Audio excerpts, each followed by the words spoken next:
Welcome to the most powerful video you'll ever watch. Not because it has fancy words or magic tricks, but because this video is about you and the battle inside your own mind. Let me ask you, have you ever felt like your brain is working against you? Like you're trying to be positive, but your mind keeps dragging you back into pain, fear, or regret? Have you ever smiled in front of everyone while screaming inside your head? Have you ever laid in bed at night, thinking the same painful thoughts again and again, and you whisper to yourself, "Why can't I just stop thinking like this? Why do I always feel so low even when everything seems fine? What's wrong with me?" Let me tell you the truth. There's nothing wrong with you. You're not weak. You're not broken. You're not crazy. But the way you were taught to think, that's broken. That's the enemy. That's what we will fix. This video is going to show you how to stop negative thoughts and feelings forever. And we won't do it by reading motivational quotes. We'll do it by understanding the mind, step by step. We'll break the old beliefs. We'll replace the lies in your head with powerful truths. And we'll give you the tools to take control. For the first time in your life, you won't just understand how to stop negativity. You'll also understand how your mind works, how to reprogram your emotions, and how to build a new version of yourself, starting today.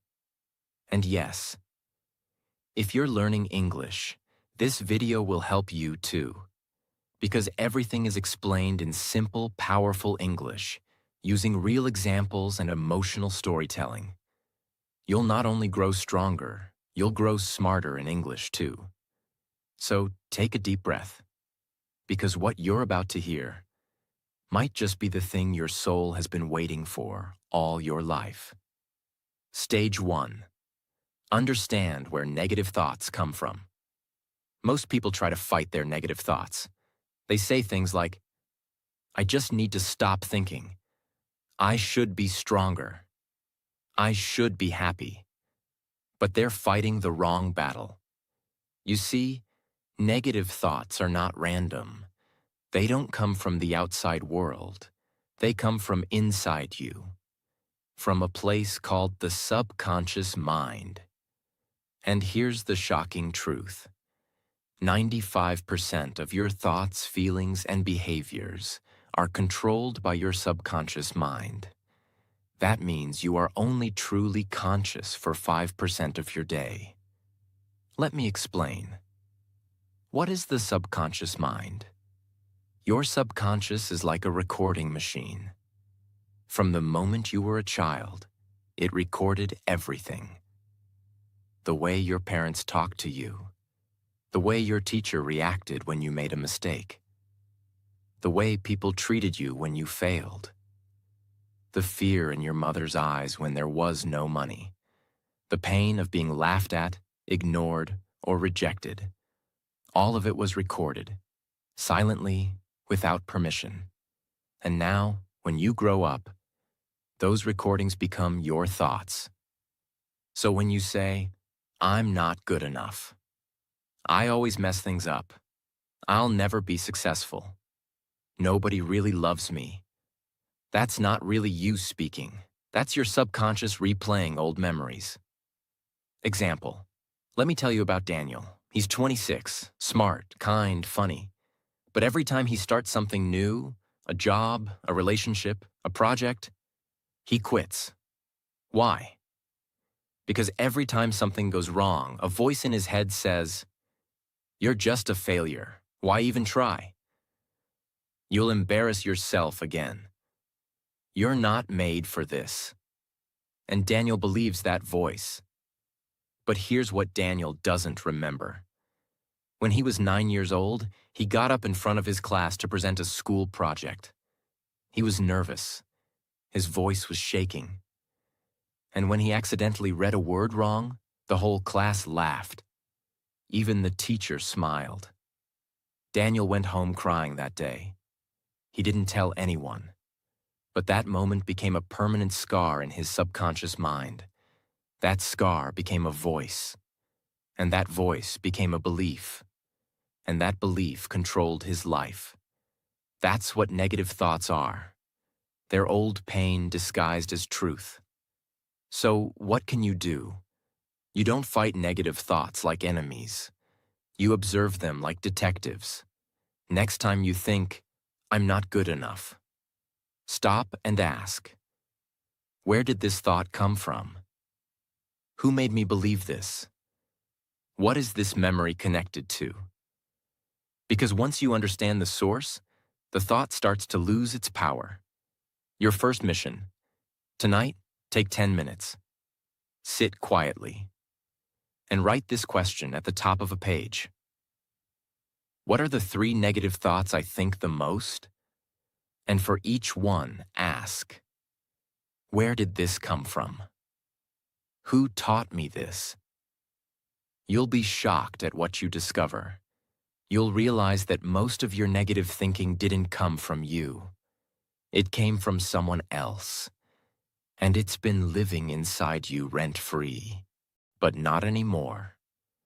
Because the moment you see the lie, you stop living inside it. You cannot fix your mind unless you understand it. You cannot silence your thoughts unless you trace their roots. And once you know that 95% of your thinking is just programming, you finally understand that you are not your thoughts. You are the one who can rewrite them. Stage 2. The invisible loops that trap you. You've heard people say, "I'm trying to be positive. I'm journaling. I'm doing affirmations." But still, they feel low. They feel like they're stuck in the same place no matter how hard they try. Same emotions, same pain, same anxiety. And they ask, why do I feel like I keep going in circles? Because they are. Welcome to the loop, the invisible mental trap that's been running your life behind the scenes. What is a mental loop? A mental loop is a pattern of thinking that feeds itself. It's like a song stuck in your head. No matter what you do, it comes back. You try to ignore it. It gets louder. You try to fight it. It fights harder. Let's understand the loop. Trigger. Something small happens. You get ignored. You make a mistake. You see someone else doing better. It triggers a familiar emotion: insecurity, fear, guilt. Thought. Your mind pulls up an old belief. I'm not good enough. They don't care about me. I always mess things up. Emotion. You feel pain, again. You feel shame. You feel anger. You feel fear. Reaction. You do something negative. You isolate. You overthink. You scroll endlessly. You eat junk. You cry quietly. Guilt and shame. You feel worse. Why did I react like that again? Why can't I control myself? And now, you feel even weaker. That feeling becomes the new trigger. And the loop starts again. You wake up, already tired. You open social media, already comparing. You make one small mistake. And suddenly your whole day feels ruined. You feel guilty for being negative. You feel weak for being sad. You feel ashamed for not healing. And the worst part? The more you try to escape the loop, the tighter it pulls you in, because you're not escaping. You're resisting. And what you resist persists. Let me tell you about Amira, a 24-year-old university student. Bright, beautiful soul. But she was trapped in the darkest loop you can imagine. Here's what her day looked like. Wake up and look in the mirror. My face looks tired. Why am I so ugly? Go to university and see others laughing together. Why don't I have friends like that? Maybe I'm just not likable. Try to focus in class, but one small mistake in front of others. Great, now they think I'm stupid. Go home, open Instagram. She's so pretty, she's so confident. Look at her boyfriend. Lay in bed at night and cry, but quietly, so no one knows. And here's what's tragic. None of these things were real threats. They were mental traps. But Amira's loop was so tight she didn't even realize it was a loop. She thought it was reality. The loop makes you believe that the pain is your fault. It makes you feel ashamed of being emotional, guilty for feeling broken, weak for needing help. So instead of escaping the loop, you build a home inside it. You start saying, "This is just who I am. I'm just a negative person. I'll always be like this." And that is how people stay stuck for years. You don't break a loop by fighting the thought. You break the loop by breaking the pattern. That means interrupting the cycle at the weakest point. So what's the weakest point? The reaction. Let me explain. You can't always control the trigger. You can't always stop the thought. You can't immediately change the emotion. But you can always choose your reaction. Let's go back to Amira. She kept reacting to her thoughts with tears and scrolling. One day she learned something simple from a therapist. When the thought comes, don't respond, don't feed it. Just say, interesting thought, and walk away. So the next morning, when she looked in the mirror and the voice said, "You look terrible," she didn't cry, she didn't argue, she didn't say anything. She smiled, a fake one at first, and whispered, interesting thought. She made a cup of tea. She played one happy song. She wore earrings. She went to class and made eye contact with someone. She said, "Hi." That day, the loop broke. Not fully, not forever, but for that moment, she won. And one moment of winning creates another. Tonight, write this down. What is one loop I live inside every day? What's the trigger? What's the thought? What's the emotion? What's the reaction? Then write one thing you'll do differently next time the trigger comes. Something small, something kind, something real. It can be this simple. Instead of hiding, I'll talk to one person. Instead of scrolling, I'll walk outside. Instead of saying I'm a failure, I'll say I'm learning. Because even a tiny interruption breaks the machine.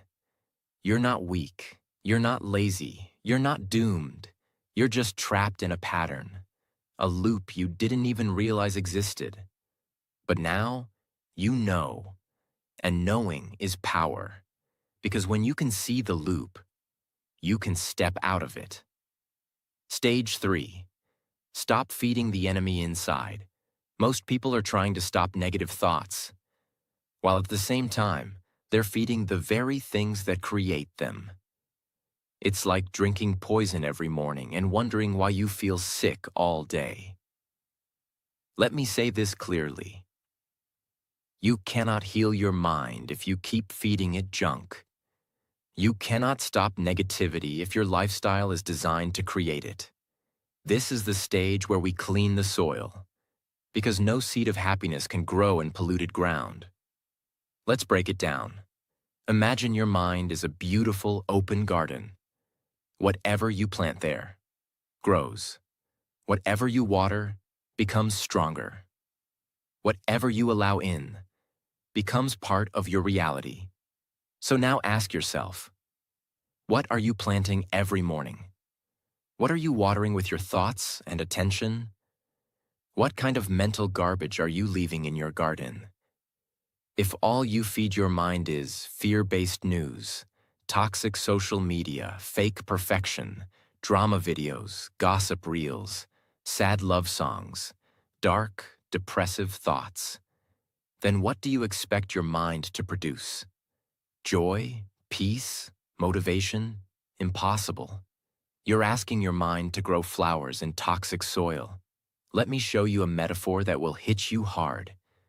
Imagine there's a room with a giant black mirror on the wall. And every morning you go into this room and stand in front of that mirror. But here's the catch. This mirror doesn't show your real face. It shows your biggest insecurity. It magnifies your worst fear. It whispers your deepest pain. You still look into it. Every morning, every night. You let that mirror define how you feel. And you never question it. That mirror is your phone. That mirror is the reel that says, you're not successful. The photo that says, you're not pretty enough. The video that says, you're behind in life.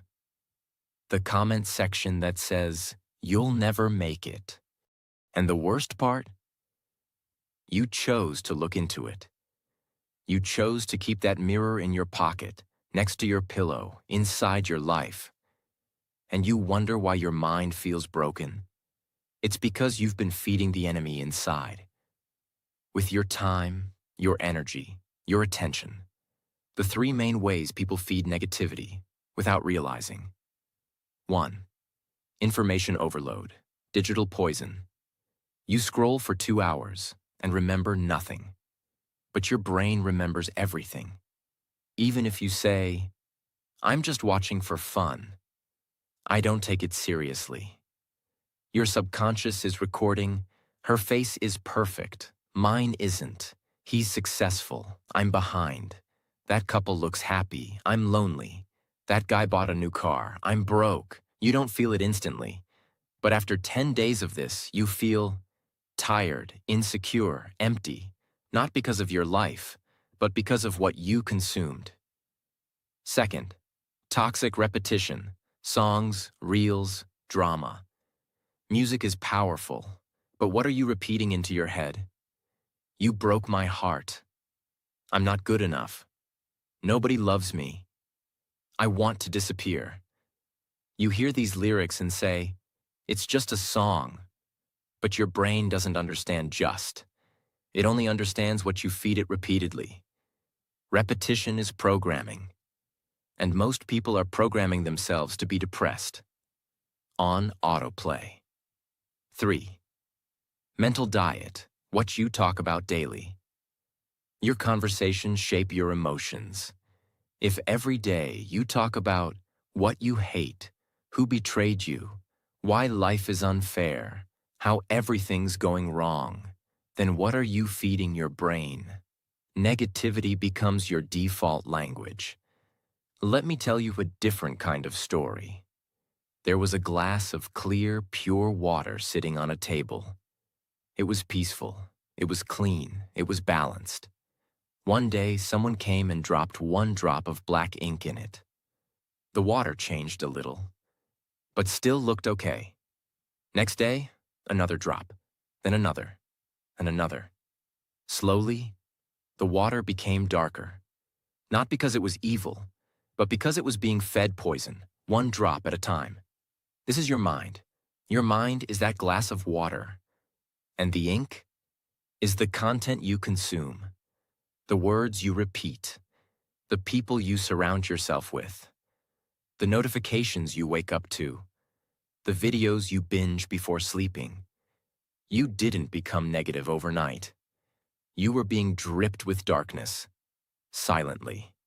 How to stop feeding the enemy. Here's what to do starting today. Clean your feed like your fridge. You wouldn't eat rotten food.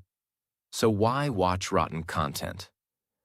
Unfollow pages that make you feel less than. Mute people who only post fake perfection.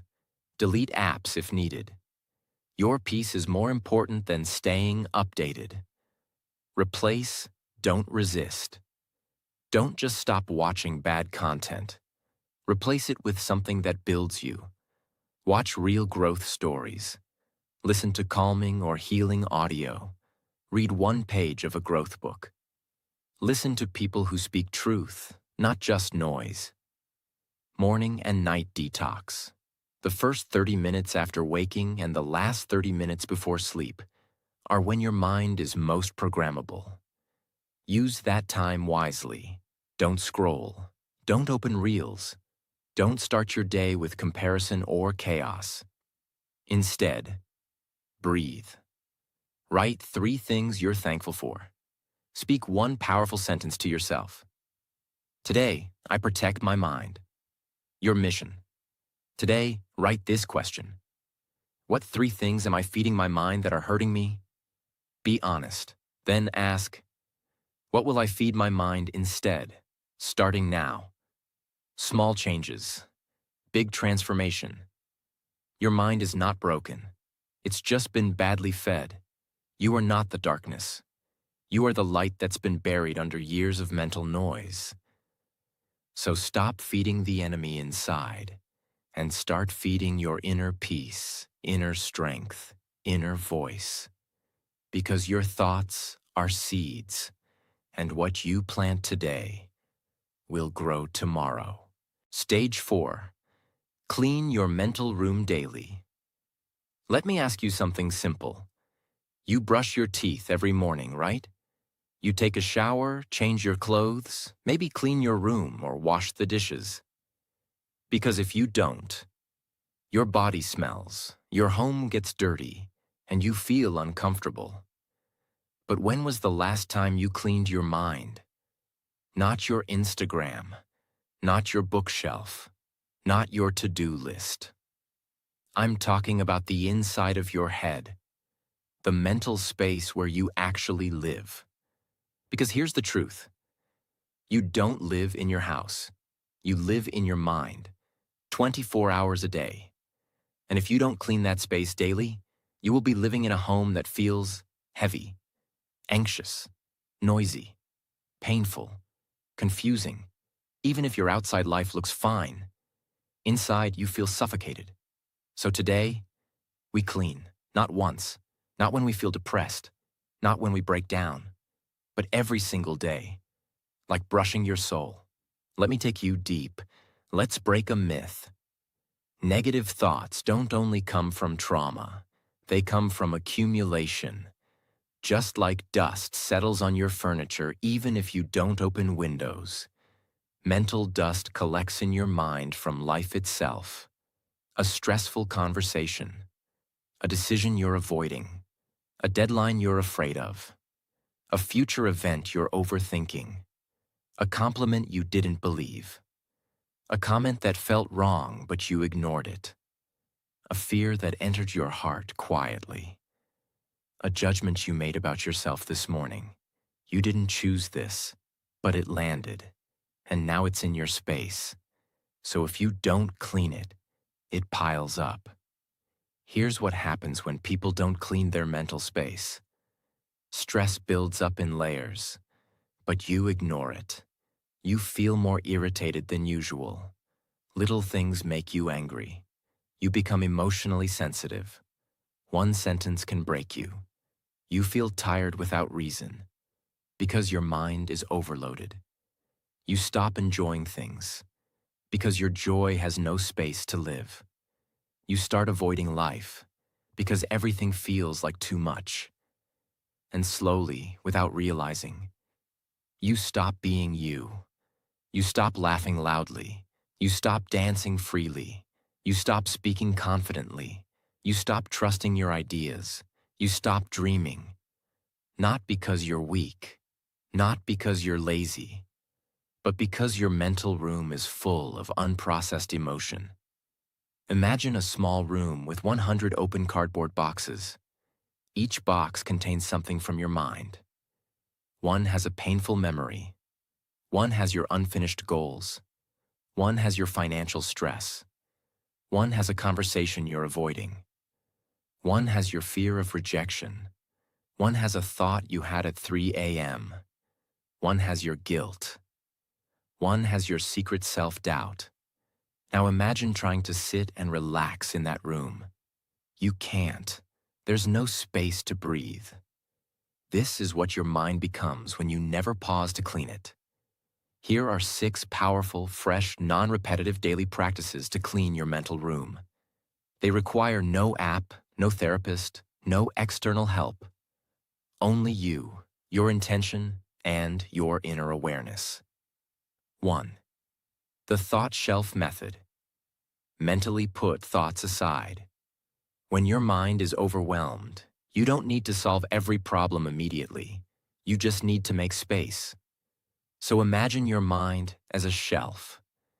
And when a thought keeps repeating, you gently say, "This doesn't need to be solved right now. I'll place it on the shelf. It'll wait." You're not ignoring the thought. You're giving it a home so it doesn't float around. This stops your mind from replaying the same thoughts over and over like a broken CD. 2. Temperature check, emotional awareness reset. Once a day, maybe at 4 p.m., pause and ask yourself, what am I feeling right now? Where do I feel it in my body? Why might I be feeling this? Even if the answer is, I don't know, you're still becoming aware. And awareness cleans confusion. Do this every day, like checking the weather before leaving home. You'll be shocked how much you've been holding in silence. 3. The one-word dump. You don't always need to write long journals. Sometimes just one word is enough. Try this. Before sleeping, write one word that describes your emotion today. Heavy, rushed, lonely, hopeful, frustrated. Doing this helps you identify your emotional clutter, because once you can name it, you can clean it. 4. 3-minute mental walkthrough. This is one of the most powerful cleansing tools. Almost no one uses it. Every evening, close your eyes and mentally walk through your entire day. See yourself waking up, walking to the bathroom. What were you thinking? What emotions did you feel during breakfast? Did someone say something that stuck in your mind? Where did your mood shift? This is not about overthinking. It's about noticing. Because when you notice, you release. When you name it, you drain it. Even 3 minutes of this can unload more emotional weight than hours of advice. 5. Speak to yourself like you're a child. Before bed, sit quietly and say one kind thing to yourself, as if you were speaking to a small, scared child. Say, "You did your best today. It's okay to feel tired. I'm proud of you for not giving up. You made it through. That's enough. You are safe now." Do this daily, and you will start healing your self-image. Because the most dangerous dirt in your mind is not fear, it's self-hatred. 6th micro-forgiveness exercise. Each day, choose one small thing to forgive. Someone who interrupted you. A past version of yourself. A mistake that still haunts you. A friend who didn't message back. A moment where you felt ignored. Say quietly, "I release you. I'm done carrying this. My peace matters more." You don't need an apology. You don't need closure. You just need to put it down and walk lighter. Pick any 3 of these practices and do them tonight before bed. Make it a ritual, like brushing your mind. Because when your mental room is clean, you sleep deeper, you speak softer, you focus sharper, you feel freer, you dream bigger. You're no longer controlled by chaos. You're in control of your space. You are not too sensitive. You are not overreacting. You are not broken. You are simply overcrowded. And when something is too full, even a feather can break it. So make cleaning your mind a daily ritual. Not when you collapse. Not when you cry. Not when life forces you. Do it before it's too late. Do it because you deserve clarity. Do it because peace is not a gift. It's a habit. Stage 5. Replace, don't fight. Let me start with this truth. You will never win a war by screaming at your enemy, and you will never win peace by screaming at your thoughts. And yet, That's what most people are doing. They say, I just want to stop thinking negatively. How do I shut off these thoughts? I'm tired of this voice in my head. So, what do? They fight. They try to block the thought. They say, stop thinking this. Why am I like this? I shouldn't feel this way.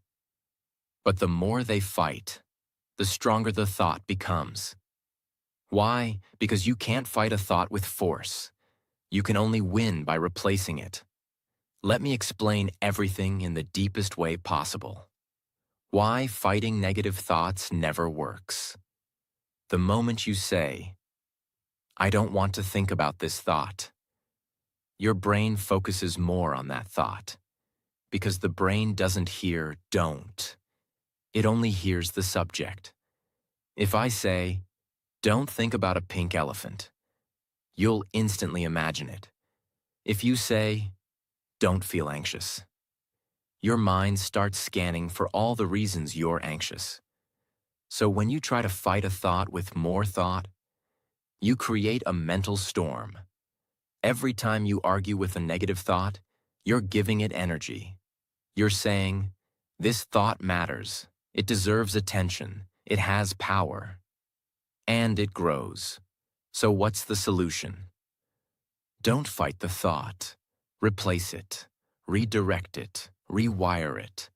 Like changing the radio station, like turning the page, like choosing a different road.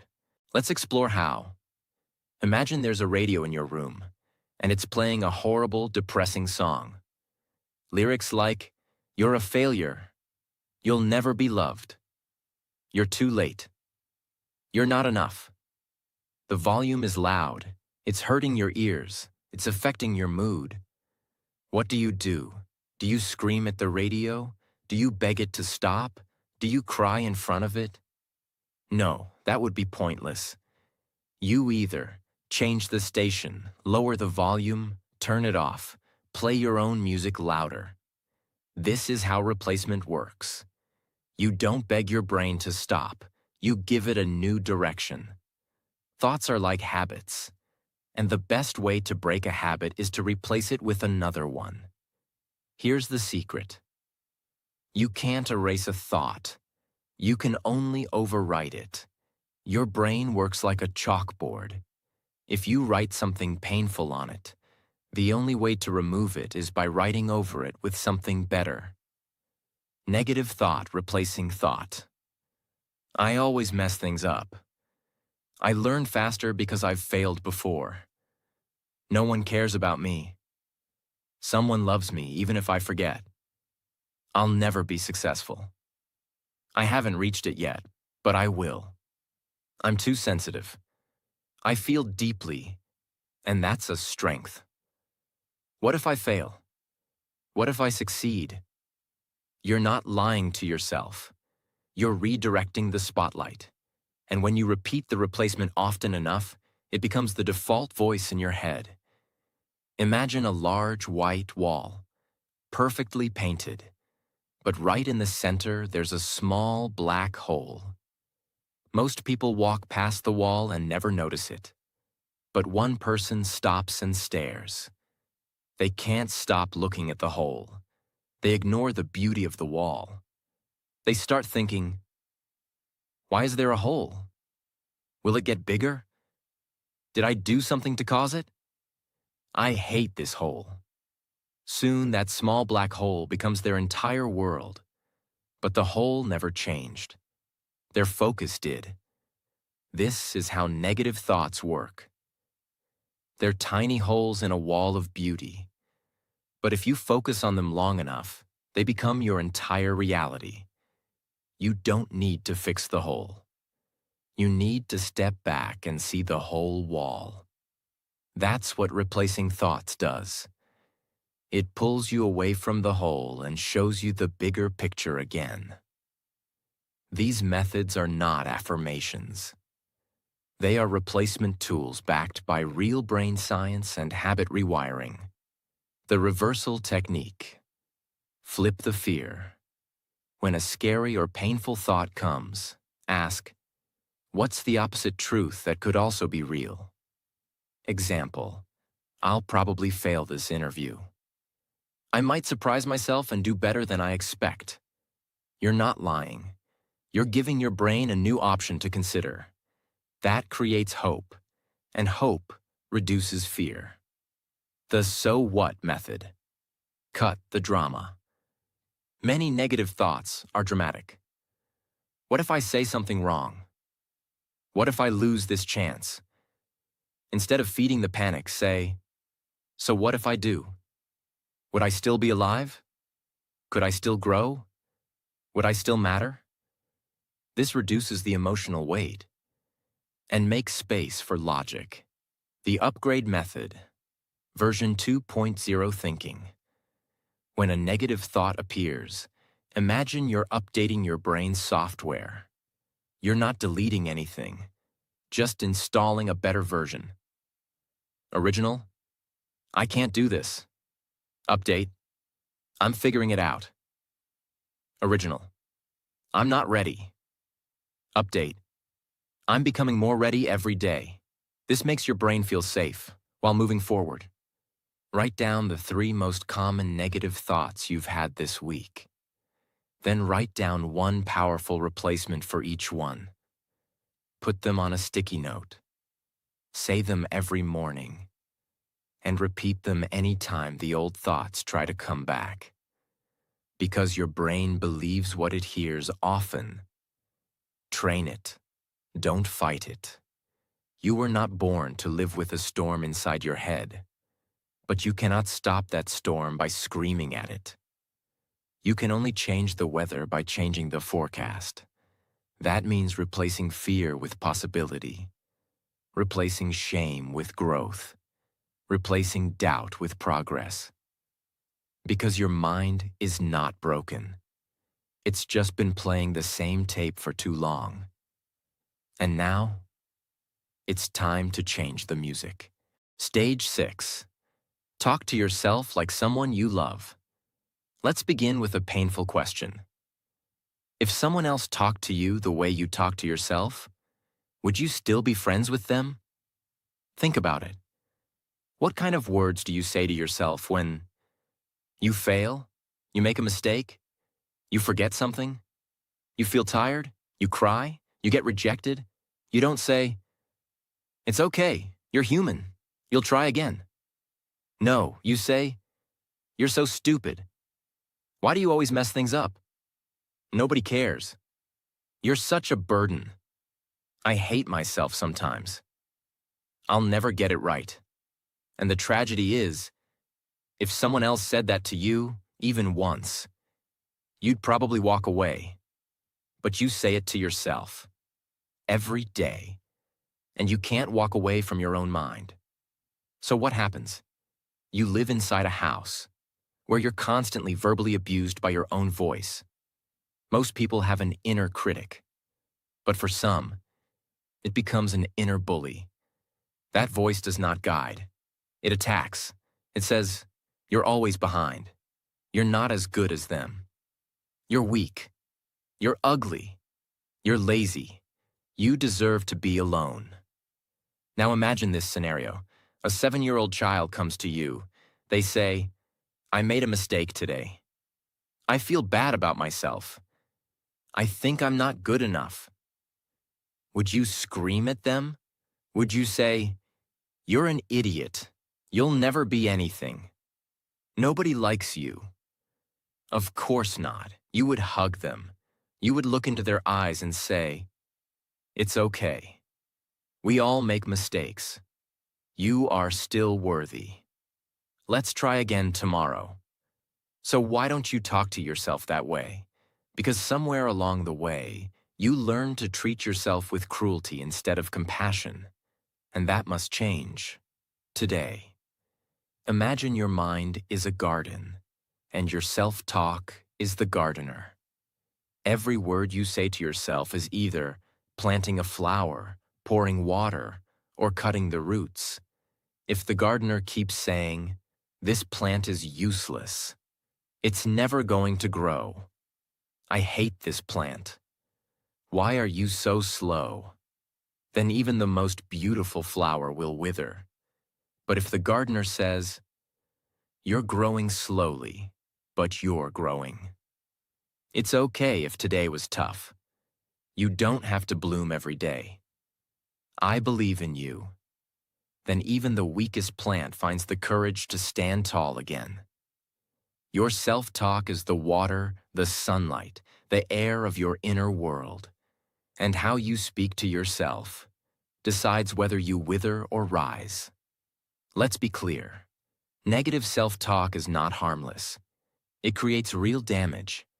It damages your confidence. It kills motivation. It creates shame. It breaks trust in yourself. It increases anxiety. It ruins relationships. It feeds depression. It makes you believe that you are the problem. And when you start to believe that you are broken, you stop trying to heal. You stop reaching for help. You stop believing in better.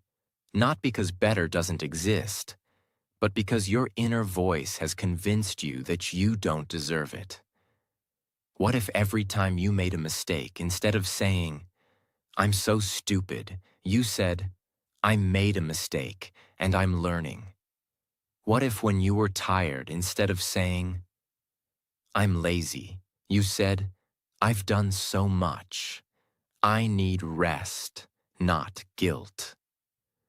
What if when you felt jealous, instead of saying, "I'm such a bad person for feeling this," you said, "I'm human. I feel things. That's okay"? This is not about lying to yourself. It's about speaking to yourself with the same kindness you give to everyone else. How to start talking to yourself with love. 5 life-changing practices. 1. Give your inner voice a name. Seriously. Name it. Why? Because when you say, "I think I'm a failure," you're giving your inner critic 100% credibility. But if you name it Negative Nancy or Doubt Dan, you separate your identity from the voice. You say, "Oh, that's just Nancy again. She always shows up when I try something new." It sounds silly, but it gives you power and perspective. You stop becoming the voice. You become the listener, and the listener always has a choice. 2. The best friend technique. When you feel down, ask yourself, if my best friend was feeling this way, what would I say to them? Then say that to yourself, out loud. You'll be shocked how loving your voice becomes when it's not directed at you. 3. The mirror moment. Stand in front of a mirror for 2 minutes every morning. Look into your own eyes, not to judge your skin or hair, but to say 3 things.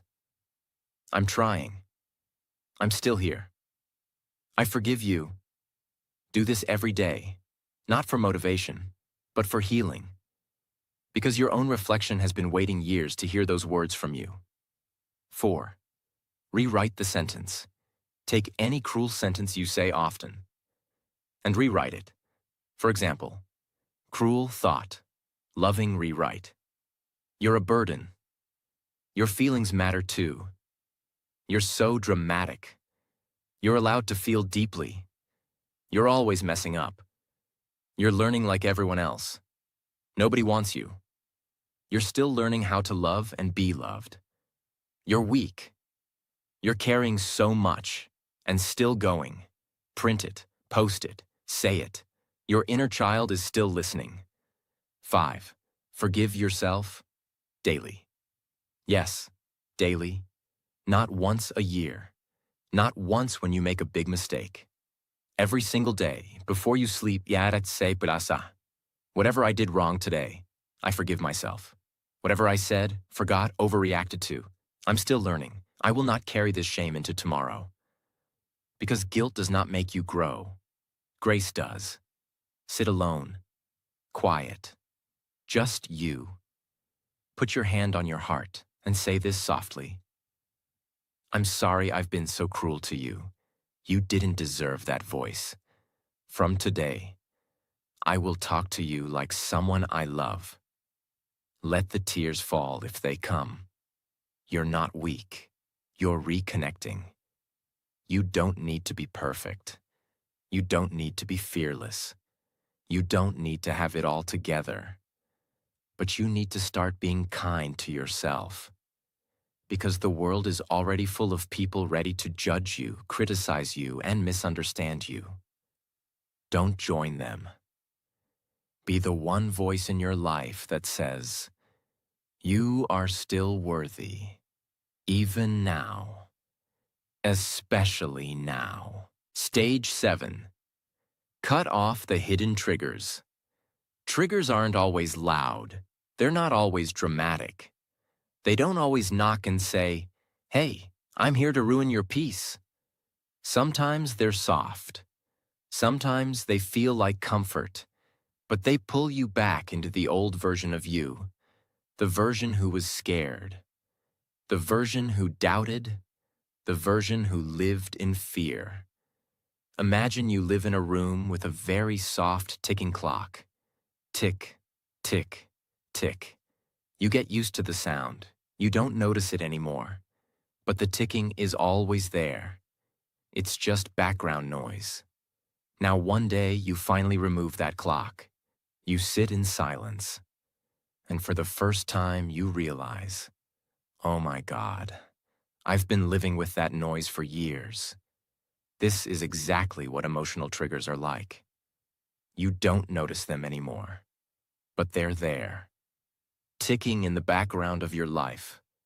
A certain person's presence, a toxic group chat, a smell, a routine, a ringtone, a hairstyle, a habit, a place, a social obligation, a monthly reminder, even your bedroom setup. You wonder why you feel anxious. But you're still sleeping next to a memory of the worst version of you. You're still keeping open the door that trauma used to walk through. This is where people make the biggest mistake. They think, I shouldn't have to cut people off. That's harsh. I should be stronger than this. It's not fair to avoid everything that makes me uncomfortable. But listen closely. Healing is not about proving how strong you are. Healing is about protecting your energy so you don't keep bleeding internally. If a wound is fresh, you don't go running through a dusty field. You bandage it. You give it time. You avoid what could infect it. What you might need to cut off. The nice but draining friend. They don't insult you. They don't attack you. But every time you talk, you leave feeling smaller. They subtly compete. They dismiss your emotions. They always bring up your past. Let them go. The unspoken expectations. The image in your head that says, I should be doing better by now. I should be more successful. I should be married. I should be happy. That voice isn't motivation. It's a disguised mental whip. Cut it off. Not your dreams. Just your timeline. Your emotional home. Some people live in anger, not because they like it, but because it's familiar. Some live in sadness, some in fear, some in guilt. It's what they know. It's where they return every time something goes wrong. You need to build a new emotional home. Start asking, what emotion do I default to when I'm overwhelmed? Then ask, who taught me that emotion was normal? You'll often find it wasn't even yours. It was passed down, given to you. You were just renting it for so long, you forgot you could move out. Write a list called, Things That Silently Pull Me Back into Darkness. Then write 3 columns. What is it? Why does it affect me? What will I do to protect myself from it? Don't feel guilty. This isn't rejection. It's self-respect. You can't become the next version of you if you keep entertaining the people, patterns, and places that made you question your worth. You're not weak for needing space. You're wise for choosing peace over pride. You don't owe the past another visit. You owe your future a better foundation. If a plant isn't growing, you don't blame the seed. You change the environment. You protect what's blooming. And now that you've done the work of removing the darkness, it's time to do the most powerful thing of all. Turn your pain into power. Stage 8. Turn pain into power. Let's end this series with the most emotional and unforgettable stage. Because if you're watching this, you've been through something. You've cried quietly. You've questioned your value. You've battled storms no one saw.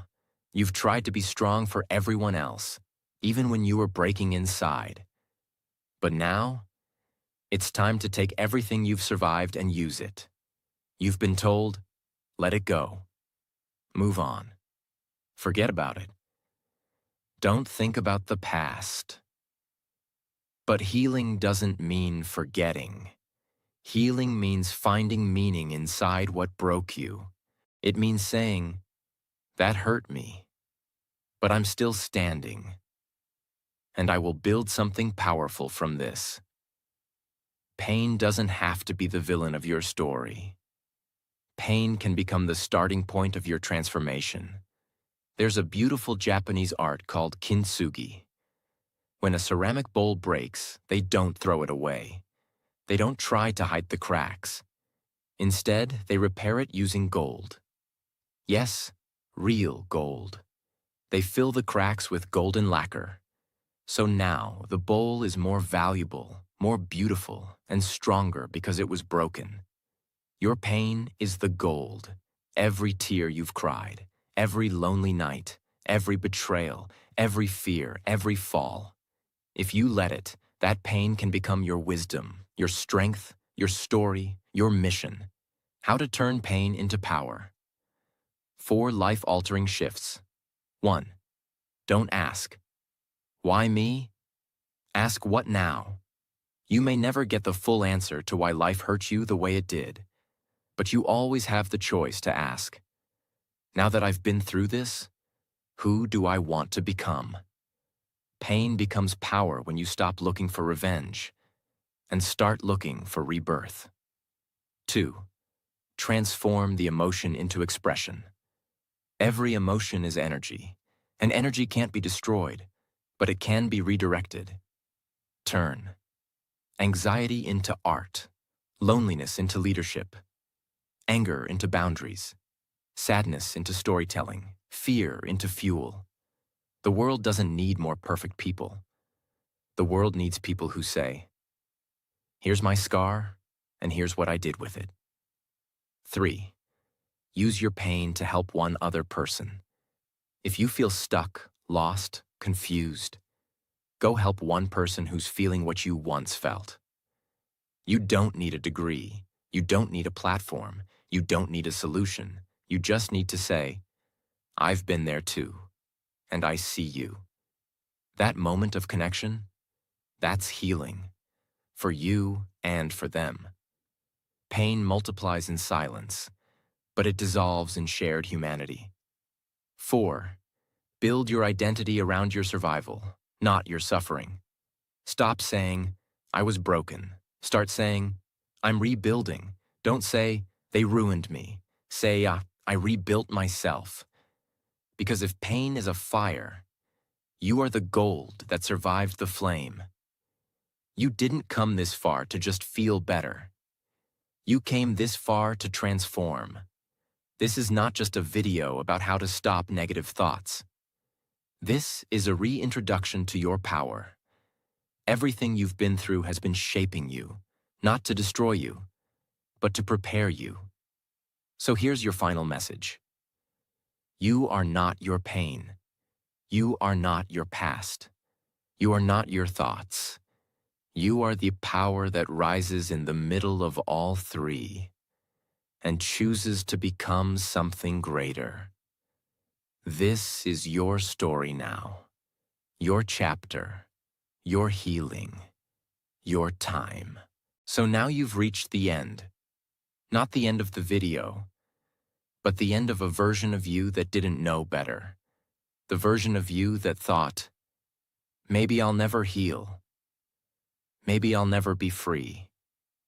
Maybe this is just who I am. But now you know something different. You've seen the enemy.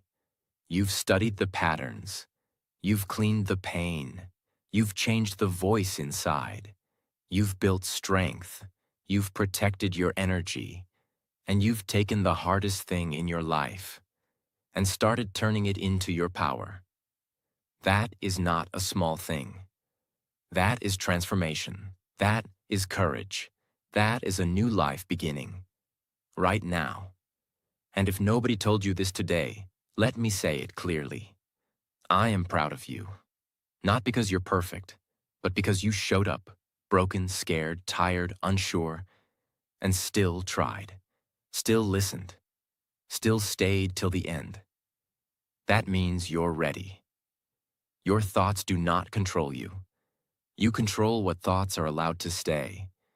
You control your healing. You control your pace. You control your story. And if you keep showing up like you did today, your life will never be the same again.